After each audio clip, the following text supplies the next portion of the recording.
ازيكم يا جريد فور؟ عاملين ايه؟ معاكم مس أميرة محمد، ودي قناتي ساينس شاين. في الفيديو ده هنحل مع بعض exercise on lesson 1 في concept number 1 unit 1. انتوا طبعا شطار واكيد ذاكرتوا lesson 1 كويس، كنا شرحناه قبل كده، واسيب لكم لينك الفيديوهات تحت في الديسكريبشن. يلا بينا نبدأ مع بعض exercise on lesson 1.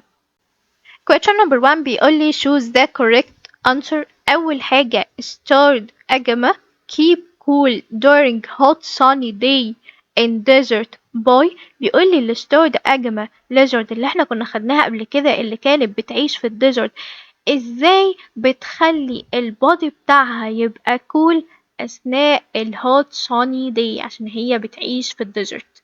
طيب بيقول لي ان هي بتعمل eating green vegetables، بتاكل خضار. لا، ال vegetables ملهاش علاقة ان يخلي البودي بتاعها يبقى كول.